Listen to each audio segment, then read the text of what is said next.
Hello po mga kaibigan, welcome po kayo sa YouTube channel ko po. Magbabahagi naman po ako sa inyo ng may wagang dasal, orasyon at halamang gamot na makakatulong po sa inyo sa sakit na biki. Ang orasyon na ituturo ko sa inyo ay isusulat po ninyo sa bond paper at ibabad po ninyo sa isang pitsil na tubig na gawin ninyong inumin sa araw-araw.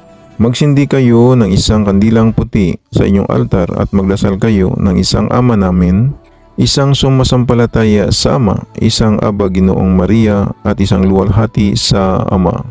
Ito po ang dasal. Sa ngalan ng Ama, ng Anak at ng Espiritu Santo. Amen. Ama namin, sumasalangit ka, sambahin ang ngalan mo. Mapasa amin ang kaharian mo, sundin ang loob mo dito sa lupa para nang sa langit. Bigyan mo kami ngayon ng aming kakain sa araw-araw at patawarin mo ang aming mga sala para nang pagpapatawad namin sa mga nagkakasala sa amin at huwag mo kaming ipaintulot sa tukso at idadya mo kami sa lahat ng masama. Amen. Sumasampalataya ako sa Diyos amang makapangyarihan sa lahat na may gawa ng langit at lupa. Sumasampalataya naman ako kay Jesucristo, isang anak ng Diyos, Panginoon nating lahat, nagkatawang tao siya lalang ng Espiritu Santo. Ipinanganak ni Santa Mariang Berhin, pinagpakasakit ni Poncio Pilato. Ipinako sa krus, namatay, inilibing, nanaog sa mga kinaroonan ng mga yumaw, nang may 3 araw na buhay, na maguli, umakyat sa langit, naluklok sa kanan ng Diyos amang makapangyarihan sa lahat. Doon magmumulang parereto't maghuhukom sa nangabubuhay at nangamatay na tao. Sumasampalataya naman ako sa Diyos Espiritu Santo, sa banal na simbahang Katolika, sa kasamahan ng mabanal, sa kapatawaran ng mga kasalanan, sa pagkabuhay na maguli ng nangamatay na tao at sa buhay na walang hanggang. Amen. Aba Ginoong Maria, napupuno ka ng grasya. Ang Panginoong Diyos ay sumasa iyo, bukod kang pinagpala sa babaeng lahat at pinagpala naman ng iyong anak na si Jesus. Santa Maria, Ina ng Diyos, ipanalangin mo kaming makasalanan, ngayon at kami ay mamamatay. Amen. Luwalhati sa Ama, sa Anak at sa Espiritu Santo, kapara noong unang-una ngayon at magpakailanman at magpasawalang hanggang. Amen. Sa ngalan ng Ama, ng Anak at ng Espiritu Santo. Amen. Isunod po ninyo ang puder, bakod at balabal ng Santo Cristo. Sambitin po ninyo ng 3 beses.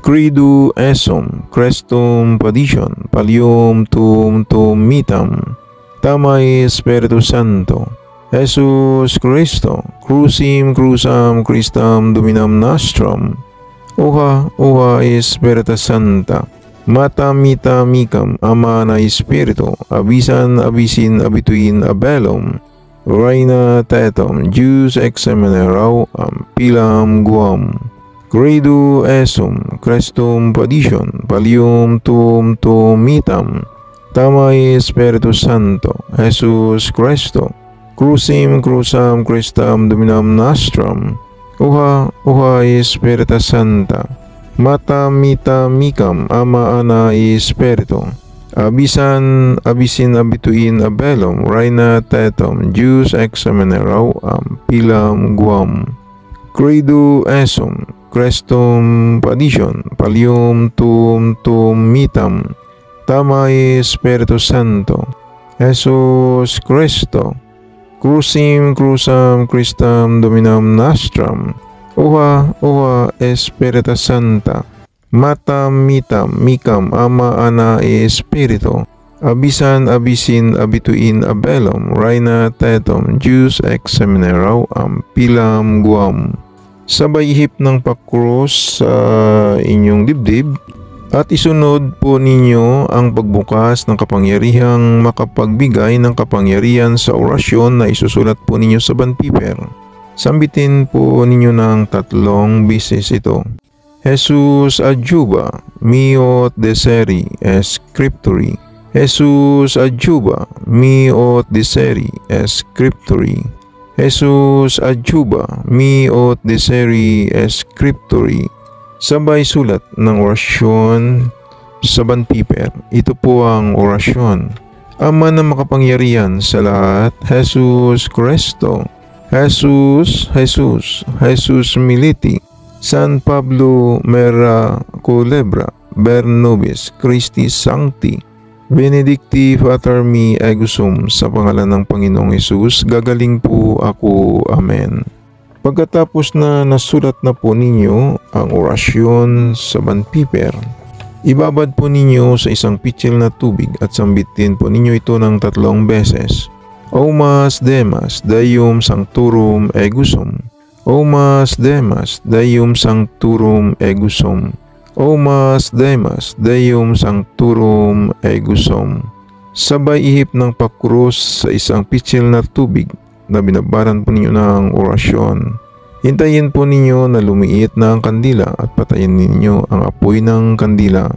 Pagkatapos pwede na po ninyong inumin ang tubig sa araw-araw hanggang gumaling ang inyong biki. Ang mga halamang gamot na inyong gamitin sa inyong sakit na biki na pangtapal, una, bunga ng kamyas.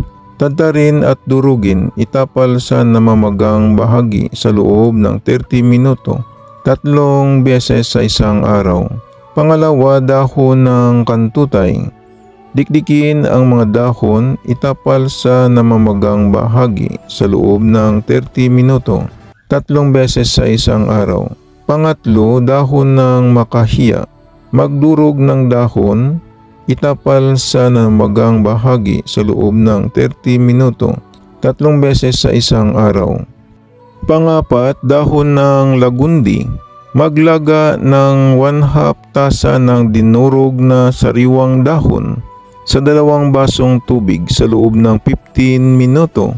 Ipainom sa bata 2 hanggang 6 na taong gulang, 1 kutsara tuwing ika-4 na oras. Sa 7 hanggang 12 taong gulang, 1/2 tasa tuwing ika-4 na oras.